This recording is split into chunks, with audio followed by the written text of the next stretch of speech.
नमस्कार, बहुत स्वागत है आप सभी का। न्यूज़ स्टेट मध्य प्रदेश छत्तीसगढ़ देख रहे हैं आप। मैं हूं आपके साथ साक्षी गुप्ता। आज बात करेंगे डोनाल्ड ट्रंप को लेकर 2.0। जी हाँ, क्योंकि अमेरिका तो बदल गया है उनके आने से, लेकिन दुनिया पर इसका असर किस तरह से बढ़ रहा है, इसको लेकर बातचीत करेंगे। और बातचीत करेंगे कि देखिए ट्रंप तो आ चुके हैं, लेकिन भारत के लिए क्या लाए हैं। और साथ ही बात करेंगे कि आखिरकार ये टेंशन कहाँ बढ़ रही है। जिस तरह से डोनाल्ड ट्रंप की जो ये जीत दर्ज हुई है, कहाँ टेंशन है, यानी कि कहाँ खुशी है और कहाँ गम है। कौन से वो पड़ोसी देश हैं जो कि टेंशन में हैं और कहाँ खुशनुमा माहौल है, इसको लेकर चर्चा करेंगे। और हमारे साथ जुड़ रहे हैं साहिल भी, हमारे सहयोगी, उनसे भी हम चर्चा करेंगे और जानेंगे कि आखिरकार ये अमेरिका तो बदलता हुआ नजर आ रहा है डोनाल्ड ट्रंप की जिस तरह से एंट्री हो रही है, लेकिन दुनिया पर इस जीत का कितना असर पड़ने वाला है। खासकर अगर भारत की बात करें तो डोनाल्ड ट्रंप तो आ चुके हैं, लेकिन भारत के लिए क्या लाए, बहुत ही महत्वपूर्ण सवाल। देखिए, भारत के लिए सबसे बड़ी बात ये है क्योंकि डोनाल्ड ट्रंप और पीएम मोदी की जो दोस्ती है, वो बहुत जग ज़ाहिर है, वो सबको नज़र आती है, काफ़ी अच्छी दोस्ती उनकी रही है। क्यों? क्योंकि डोनाल्ड ट्रंप वो पहले अमेरिकी नेता थे जिन्होंने हाउडी मोदी नाम से एक इवेंट ऑर्गेनाइज़ किया कहाँ अमेरिका में, जहाँ पे 50,000 से ज़्यादा गेस्ट्स को बुलाया जाता है, जहाँ पे 50,000 से ज़्यादा लोग इकट्ठे होते हैं और पीएम मोदी का स्वागत करते हैं। इसके रिप्लाई में ऐसा नहीं है कि पीएम मोदी का सिर्फ स्वागत हो गया और वहीं पे बात खत्म कर दी जाती है। उसके बाद पीएम मोदी अ, यहाँ पर भारत में जो इंडिया का सबसे बड़ा स्टेडियम है वहाँ पर ऑर्गेनाइज़ करते हैं। तकरीबन 1.5 लाख से ज़्यादा लोग वहाँ आते हैं, 1.5 लाख से ज़्यादा लोगों को वहाँ इनवाइट किया जाता है और वहाँ पर प्रॉपर डिस्कशन किया जाता है, एक प्रॉपर स्पीच दी जाती है जहाँ पर थैंक्स किया जाता है इंडिया का। जो डोनाल्ड ट्रंप है वो थैंक्स करते हैं इंडिया का, वहीं पीएम मोदी भी उस पर बात करते हैं। अब इस इलेक्शन के बाद क्या डिफरेंस आने वाले हैं, क्यों? क्योंकि देखिए, इस इलेक्शन से पहले जो वहाँ के राष्ट्रपति थे जो बाइडेन को हमेशा से कहा जा रहा था कि वो चीन के विरोध नहीं करते हैं, मतलब वो खुल के कभी सामने नहीं आते, क्योंकि चाहे वो पाकिस्तान का मुद्दा हो, चाहे वो चीन का मुद्दा हो, कहीं पर भी ये नहीं देखा गया कि उन्होंने खुलकर कहीं भी कोई बात कही हो। मगर डोनाल्ड ट्रंप इसके बिल्कुल विपरीत हैं। हम्म। डोनाल्ड ट्रंप साफ कहते हैं कि जो भी अगर इस तरीके की हरकत करता है तो हम उसके बिल्कुल अगेंस्ट रहेंगे, जिस तरीके से क्योंकि बांग्लादेश में हुआ, अगर हम बात बांग्लादेश की कर लें, क्योंकि देखिए कुल मिला के जो बात है 3 या 4 देश ऐसे हैं जिनको परेशानी होने वाली है। सबसे पहले चीन, पाकिस्तान, बांग्लादेश। बांग्लादेश और ईरान। हम्म। ये 4 देश ऐसे हैं जिन पर सबसे बड़ी प्रॉब्लम होने वाली है। क्यों? ईरान में सबसे पहले युद्ध चल रहा है, तो अमेरिका पहले ही साफ कर चुका है कि हम इज़राइल का साथ देने वाले हैं। और क्योंकि इज़राइल और अमेरिका के संबंध काफ़ी अच्छे हैं, तो कहीं न कहीं अमेरिका साथ देगा इज़राइल का। और अगर अमेरिका इज़राइल का साथ दे रहा है, तो ईरान को पहले ही वार्निंग मिल चुकी है कि आप अटैक नहीं करेंगे। अगर आप अटैक करते हैं, तो हम इज़राइल को नहीं रोकेंगे। बिल्कुल। और देखिए इज़राइल की ये खुशी भी हमने देखी जब जैसे ही डोनाल्ड ट्रंप ने ये चुनाव जीता, तो हमने देखा कि जो इज़राइल के टीवी चैनल्स हैं वहाँ पर ऑन ईयर ही अपनी खुशी बताई गई। और बिल्कुल आपने सही कहा, चीन की अगर बात करें तो देखिए चीन की अगर भारत से भी बात करें, जिस तरह से ये सीमा विवाद जो चल रहा है, इस पर हमने देखा कि जब बाइडेन ने यहाँ पर सपोर्ट नहीं किया भारत को, ना ही चीन को ललकारा, जबकि ज़रूरत थी। लेकिन डोनाल्ड ट्रंप की अगर बात करते हैं तो हो सकता है कि अब जो भारत और अमेरिका के जो संबंध है वो और निश्चित तौर पर खुले तौर पर सामने आएंगे जब भारत को सपोर्ट करेंगे डोनाल्ड ट्रंप। क्योंकि जैसे कि नरेंद्र मोदी का आपने भी जिक्र किया और सभी को पता है कि आखिरकार नरेंद्र मोदी और डोनाल्ड ट्रंप के संबंध किस तरह से हैं। क्योंकि जैसे ही उन्होंने ये चुनाव जीता और जो फ़ोन पर बातचीत हुई प्रधानमंत्री से, मोदी से, वो बात भी काफ़ी ज़्यादा वायरल हो रही है। और उसके बाद देखिए डोनाल्ड ट्रंप भी एक ट्वीट करते हैं, एक पोस्ट करते हैं और कहते हैं कि भारत बहुत अच्छा देश है, सभी को प्रधानमंत्री नरेंद्र मोदी, पूरे जो देश है सभी प्यार करते हैं मोदी को। तो कहीं न कहीं ये बातें झलकती हैं, ये रिश्ते को बताती हैं कि दोनों ही देशों के बीच में संबंध किस तरह से है। बिल्कुल, क्योंकि अगर हम चाहे पीएम मोदी की बात करें, चाहे हम डोनाल्ड ट्रंप की बात करें, दोनों ही नेता एक ही समान हैं। क्यों? क्योंकि पीएम मोदी बात करते हैं भारत फर्स्ट की, इंडिया फर्स्ट की, और हुँ। वहीं डोनाल्ड ट्रंप भी बात करते हैं अमेरिका फर्स्ट की। तो कहीं न कहीं अब जो होगा, जो साझेदारी होगी, हम उसको देख सकते हैं कि काफ़ी अच्छे तौर पर आगे बढ़ती हुई नज़र हमें आएगी। क्यों? क्योंकि डोनाल्ड ट्रंप वो नेता हैं जो कि भारत में इन्वेस्टमेंट कर सकते हैं, बहुत अच्छे लेवल पर इन्वेस्टमेंट कर सकते हैं। क्यों? क्योंकि वो चीन के विरोध में है। क्योंकि चीन एक बात साफ कह चुका है, देखिए जो ग्लोबल सिनेरियो है, ग्लोबल सिनेरियो में एक बात बहुत साफ होती है कि कोई भी देश नहीं चाहेगा कि उसका जो दुश्मन देश है या उसका जो प्रतिद्वंदी देश है उनसे आगे बढ़ जाए। और चीन इस समय पर ऐसी कंडीशन पर खड़ा है कि वो सुपर पावर बन सकता है, क्योंकि अगर अमेरिका पे कुछ भी अटैक होता है, अमेरिका पे किसी भी तरीके की प्रॉब्लम आती है, तो उसके बाद जो सबसे बड़ी सुपर पावर उभर सकता है वो चीन है। अब सवाल यहाँ पर ज़रूर ये उठेगा कि क्यों रशिया की बात नहीं की जा रही है? क्यों? क्योंकि रूस ऑलरेडी एक युद्ध लड़ रहा है। तो हो सकता है अब, क्योंकि देखिए इन ये राष्ट्रपति बनने के बाद, डोनाल्ड ट्रंप के राष्ट्रपति बनने के बाद काफ़ी चीज़ें बदलेंगी ग्लोबल सिनेरियो में, ग्लोबल पॉलिटिक्स में काफ़ी चीज़ें बदलने वाली हैं। क्यों? चाहे वो रशिया यूक्रेन का युद्ध हो, डोनाल्ड ट्रंप साफ कह चुके हैं कि हम ये युद्ध रुकवा देंगे। अगर ये युद्ध रुकता है, तो कहीं न कहीं अब होगा कि हो सकता है कि इसको रशिया के पक्ष में किया जाए, क्योंकि रशिया ने इस पर खुशी ज़ाहिर की है कि डोनाल्ड ट्रंप जीत गए हैं। क्योंकि जो जो बाइडेन है, जो बाइडेन का झुकाव थोड़ा यूक्रेन की तरफ ज़्यादा रहा है, पर डोनाल्ड ट्रंप की जो नीतियाँ हैं, डोनाल्ड ट्रंप ने पहले से ही साफ कहा है कि हम नेटो का विरोध नहीं करते हैं, पर नेटो में जिस हिसाब से डिस्ट्रीब्यूशन पैटर्न चलता है, उसके वो हमेशा से विरोध में रहे हैं। उनका मानना यही है कि अमेरिकी क्यों किसी भी युद्ध में फालतू में कूदे, जब उनका कोई लेना देना उसमें से नहीं है। मगर हाँ, जो ईरान इज़राइल का युद्ध है, उसमें कहीं न कहीं हमें देखने को मिल सकता है कि अमेरिका सीधे तौर पर घुस सकता है। क्यों? क्योंकि डोनाल्ड ट्रंप को माना जाता है कि वो एक जो डिसीज़न्स लेते हैं, बहुत क्विक डिसीज़न्स लेते हैं, वो कुछ ज़्यादा सोचते नहीं हैं। तो क्योंकि पहले ही धमकी दी जा चुकी है ईरान को कि आप अटैक मत कीजिए, अगर अटैक होता है तो अब हम अटैक करेंगे, क्योंकि अमेरिका ने बात साफ कह दी थी पहले ही कि अगर इस बार इज़राइल पर अटैक हुआ, तो इसको हम अमेरिका पर ही अटैक मानेंगे। बिल्कुल, और चीन को ऐसी उम्मीद भी नहीं थी कि डोनाल्ड ट्रंप ये चुनाव जीतेंगे। उन्हें लग रहा था कि कमला हैरिस ही ये चुनाव जीतेंगी, लेकिन हुआ भी जस्ट उल्टा। लेकिन ये ना केवल चीन को बल्कि साहिल बहुत से देशों को ये लग रहा था और पूरी दुनिया की नज़रें भी थी कि आखिरकार ये इस चुनाव में होने क्या वाला है। क्या डोनाल्ड ट्रंप जीतेंगे, जिनके ऊपर 3 बार जानलेवा हमला हुए हैं, कई केस दर्ज भी उन पर हैं, उसके बाद भी ये चुनाव जीतना वाक़ई में ये हम सभी ने भी नहीं सोचा था। लेकिन बात अब चीन से हटकर अगर पाकिस्तान की हम करें, तो पाकिस्तान भी इस समय टेंशन में है। पाकिस्तान क्यों टेंशन में है? क्योंकि देखिए जिस तरह से हमने देखा जब बाइडेन सरकार वहाँ पर थी, बाइडेन राष्ट्रपति थे, उस समय हमने देखा कि पाकिस्तान को एक खुला समर्थन था, सपोर्ट मिला।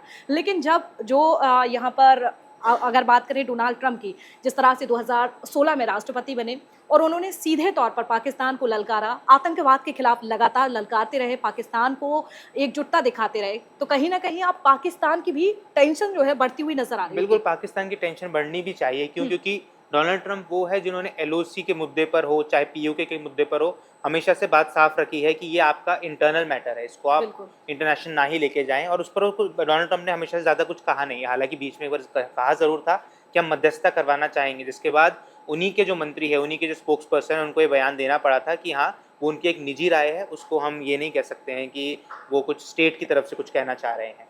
अब ये तो पाकिस्तान के सिनेरियो में तो ये सब चीज़ें हो गई, मगर एक और जो देश है जिसको सबसे बड़ी टेंशन होने वाली है, जिसके लिए सबसे बड़ी प्रॉब्लम होने वाली है, वो है बांग्लादेश। क्योंकि डोनाल्ड ट्रंप ने हाल ही में ट्वीट करके कहा था कि बांग्लादेश में जो भी अत्याचार किया गया है हिंदुओं पर, उसका हम विरोध करते हैं और उस पर हम कार्रवाई ज़रूर करेंगे। क्यों? क्योंकि एक बात समझने वाली कि अमेरिका में जो एक बहुत बड़ा पोर्शन है वो हिंदू वोटर्स का है, और उन हिंदू वोटर्स से ये प्रॉमिस किया गया है जिस पर हिंदू वोटर्स ने उनको वोट किया है।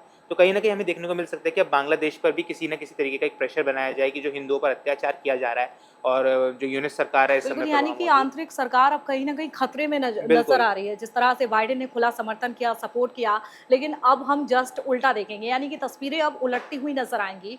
और अगर बात साहिल हम बाकी करें, अगर बात कनाडा की करें और ख़ासकर अगर बात हम भारत की ही कर लें, तो भारत कितना बदलता हुआ नज़र आएगा? देखिए, भारत में काफ़ी चीज़ें बदलने वाली हैं। हुँ, इंफ्रास्ट्रक्चर डेवलपमेंट्स होंगे, अगर इंफ्रास्ट्रक्चर डेवलपमेंट्स होते हैं, किसी भी टाइप का इन्वेस्टमेंट किया जाता है, कि देखिए, डोनाल्ड ट्रंप के राष्ट्रपति बनने के बाद जो शेयर बाज़ार था, उसमें उछाल देखी गई है। बिल्कुल। ठीक है? अब शेयर बाज़ार में उछाल आने का मतलब है यानी इन्वेस्टमेंट्स आ रही हैं। अब इन्वेस्टमेंट्स आएँगी तो कहीं न कहीं भारत की उसमें ग्रोथ होती हुई नज़र आएगी, तो हम देख सकते हैं कि इकोनॉमी पे कहीं न कहीं बूस्ट हो सकता है। हालाँकि जो ट्रेड है, ट्रेड पर फ़र्क पड़ सकता है, वो थोड़ा एक चिंता का विषय बन सकता है, क्योंकि जो ट्रेड के टैरिफ हैं, कहीं न कहीं डोनाल्ड ट्रंप उस पर काफ़ी सख्त हैं कि जो आप इम्पोर्ट-एक्सपोर्ट पे जो टैक्स लगाते हैं, वो काफ़ी ज़्यादा लगाते हैं। मतलब जो आप हमें भेजते हैं, हम उस पर टैक्स कम लगा रहे हैं, बट जो आप हम हमारे साथ इम्पोर्ट कर रहे हैं, आप उस पर टैक्स काफ़ी ज़्यादा लगा रहे हैं। तो उस पर कहीं न कहीं डोनाल्ड ट्रंप बात को फँसा सकते हैं, उस पर विचार किया जा सकता है, और उस पर कहीं न कहीं हो सकता है कि दोनों देशों में सहमति ना बने।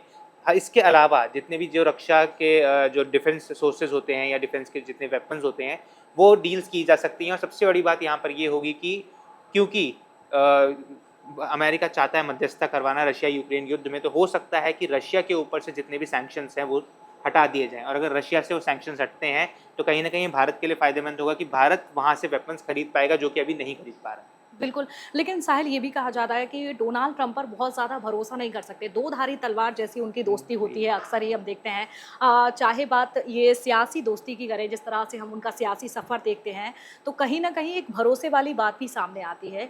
इसको लेकर क्या सोचते हैं आप? देखिए, भरोसे वाली बात तो है, क्योंकि देखिए, डोनाल्ड ट्रंप और पीएम मोदी की भले ही दोस्ती ज़रूर हो, मगर एक बात समझने वाली ये भी है कि जब 2 देश आपस में ट्रेड करते हैं, वो पैसे पर ट्रेड होता है। बिल्कुल। और डोनाल्ड ट्रंप को ये साफ माना जाता है कि डोनाल्ड ट्रंप भले ही राष्ट्रपति है, पर उससे पहले वो एक बिज़नेसमैन है। और एक जो बिज़नेस माइंड होता है, वो कहीं न कहीं वो यही चाहेगा कि जो किसी भी देश की इकोनॉमी हो, चाहे वो पीएम मोदी हो, चाहे वो राष्ट्रपति डोनाल्ड ट्रंप हो, वो कहीं न कहीं यही चाहेंगे कि देश की इकोनॉमी पे डिफरेंस क्रिएट हो, देश की इकोनॉमी आगे बढ़े, तो कहीं न कहीं उसको देखते हुए डिसीजंस लिए जाएँगे। जैसे कि डोनाल्ड ट्रंप का एक डिसीजन बहुत उस समय वायरल रहा था, जिस समय पर ये कहा डोनाल्ड ट्रंप ने साफ जो वीज़ा थे, ग्रीन कार्ड्स थे, वो देने बंद कर दिए थे, जो प्रवासी वहाँ पहुँच रहे थे।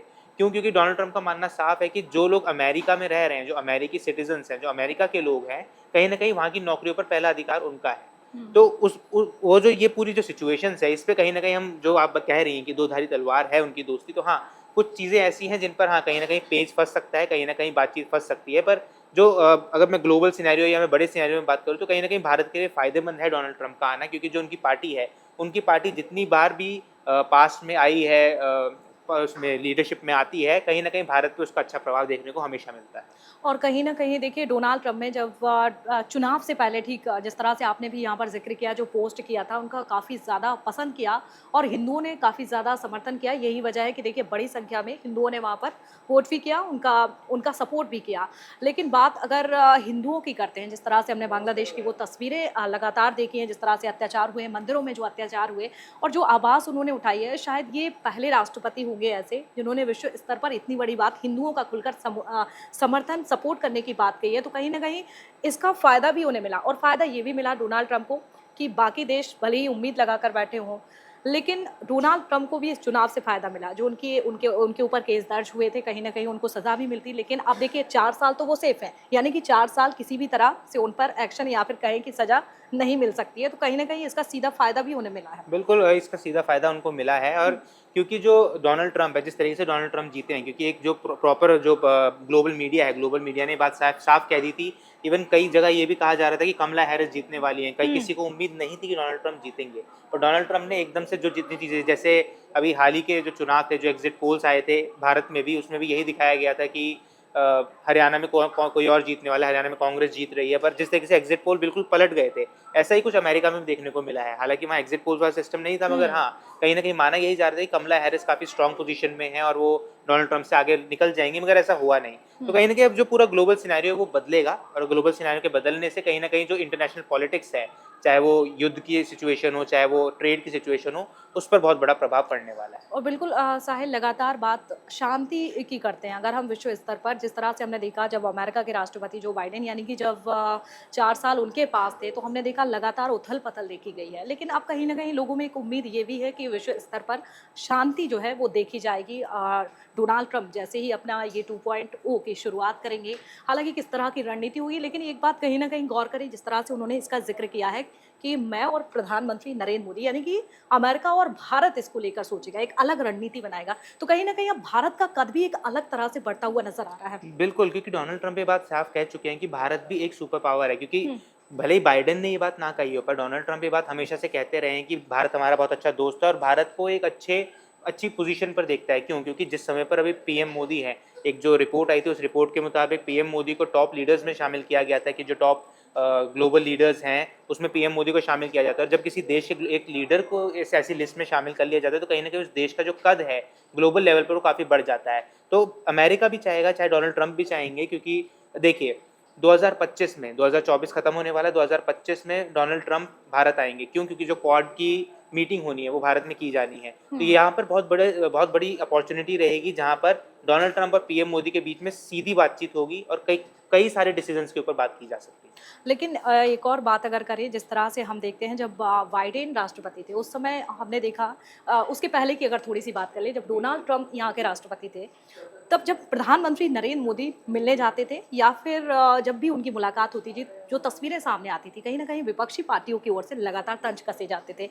लेकिन इस बार देखिए डोनाल्ड ट्रंप जैसे ही राष्ट्रपति के लिए चुनाव जीतते हैं अब कहीं ना कहीं ये जो प्रतिक्रियाएं हैं ये कम आना शुरू हो गई हैं। बिल्कुल, प्रतिक्रियाएँ, क्योंकि अलग-अलग प्रतिक्रिया जो पहले था, पहले हमेशा यही कहा जाता था कि आप ये डील कर रहे हैं, आप वो डील कर रहे हो, उसमें भ्रष्टाचार की बात करते हैं। मगर इस बार जो रिएक्शन रहा है, वो हर जगह से अलग-अलग रहा है। हम्म। हालाँकि जो ईरान जो कनाडा के राष्ट्रपति हैं, वो प्रधानमंत्री हैं, उन्होंने भी राष्ट्रपति प्रधानमंत्री दोनों ने कहा कि हाँ, डोनाल्ड ट्रंप जीत गए हैं। ऐसे ही मोहम्मद यूनुस जो बांग्लादेश की अभी सरकार चला रहे हैं, उन्होंने भी भले ही डोनाल्ड ट्रंप और मोहम्मद यूनुस की बहुत अच्छी ना बनती है, मगर उसको देखते हुए भी फिर भी उन्होंने उनको विश ज़रूर किया कि हाँ, आप जीत गए हैं, इसकी आपको बधाई हो।